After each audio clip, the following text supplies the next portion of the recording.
তৃতীয় অধ্যায় যোগসাধন উপদেশ। মানে পরীক্ষিতের সুখদেব গোস্বামী কীভাবে যোগসাধন করব এটা উপদেশ দিছে আজকে এই পাঠে, এটা জানব। হয়ে রাম সুত বলে শুনো শুনো যত ঋষিগণ, যোগের সাধনা কথা সুখের বসন। শুকদেব বলে শুনো রাজা পরীক্ষিত, যোগ কথা শুনো এবে হয় অবহিত। পূর্বকালে আসে যবে মহান ফলয়, পূর্ব স্মৃতি ভুলিলেন বর্মা মহাশয়।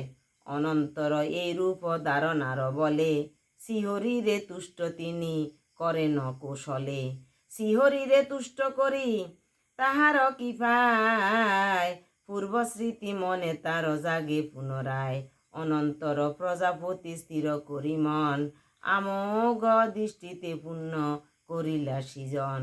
ফলয়ের পূর্বে ছিল ব্রহ্মাণ্ড যেমন, অবিকল সৃষ্টি বর্মা করিল তেমন। উপাসনা ফলে যার বৈরাগ্য উদয়, আত্মধারণায় সেই অধিকারী হয়। বৈরাগ্য সাধন তরে শুন পরীক্ষিত, কর্মফল ত্যাগ সদা হয় যে বিহিত। শব্দময় বর্মবেদে সেই পন্থা রয়, বুদ্ধিরে বাকুল শুধু করে সে নিশ্চয়। স্বর্ণয় স্বর্গয়াদি মিথ্যা নাম করিয়া সৃজিত, তাহার চিন্তায় বুদ্ধি করে ভাকুলিত। যেই রূপ জীবগণ সুখ স্বপ্ন গড়ে, সুখময় বস্তু দেখে ভোগ নাহি করে। সেই স্বর্গ সেই রূপ স্বর্গ আদি লোভী মায়াময়, সুখ ভোগ নাই করে জীব সমুদয়। দেহ ধারণের তরে যাহা প্রয়োজন, কেবল সেটুকু ভোগ করে জ্ঞানীগণ। যারা ভগবানের আরাধনা করে জ্ঞানী লোকেরা, তারা দেহ ধারণের পরে তারা জানে যে তারা বেশি বিলাসিতা তারা করে না। তারা কোনো সিমসামভাবে থাকি, ভগবানের কীভাবে আরাধনা করব, কীভাবে ভগবানকে পাইব, কীভাবে ভগবানের গুণগান কীর্তন করব, সদা সর্বদা তার ওই চিন্তা। কইছে দেহ ধারণের তরে যাহা প্রয়োজন, কেবল সেইটুকু ভোগ করে জ্ঞানীগণ। সেই ভোগ সামান্যভাবে করিবে পণ্ডিত, যাহাতে না হয় লোভ তাহে উপজিত।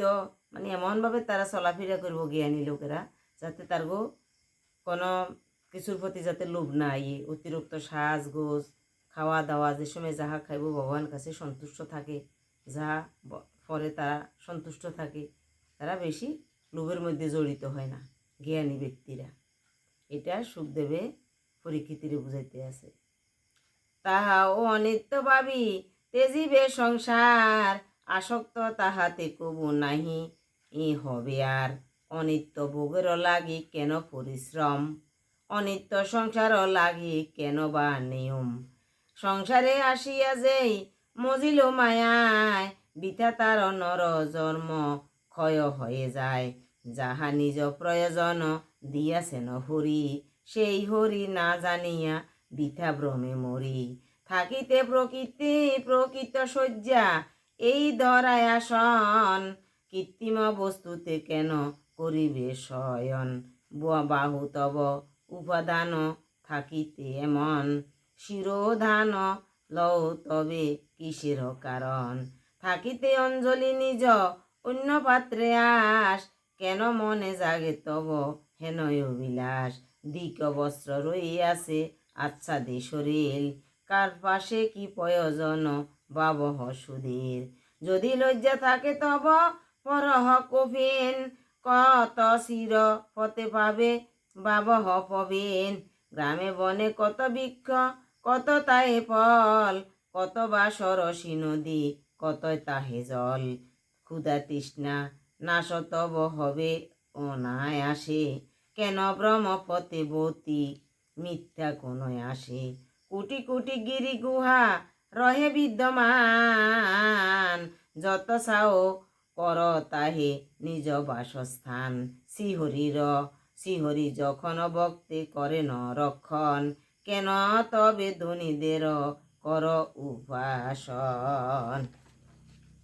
ধনমদে অন্ধ পায় ধনিকের দল, তাহাদের নাহি বজে পণ্ডিত সকল।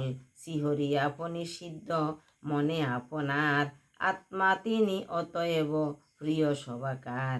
সত্যরূপী সে সত্যরূপী সেই হরি জগতের প্রভু, অনিত্য পদার্থ সম মিথ্যা নহে কবু। যেই গুণ উপাস্য মাঝে অবশ্যক হয়, তাহার ভিতরে আছে সেই সমুদয়। অনন্ত মহান তিনি হরি সনাতন, চিত্তের ধারণা দিয়া করে নবজন। বৈতরণী মহানদী তাহাই সংসার, কেহ নাই মায়া দেহে হয় তাহা পার। নয়নে নিহারি জীব পশুর মতন, পুণ্যচ করিবে পূর্ব সময় আচরণ।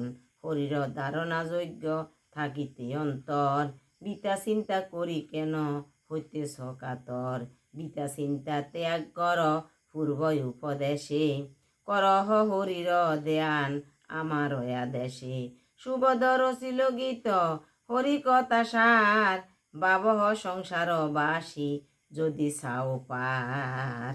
এটি যোগ সাধন উপদেশ সমাপ্ত।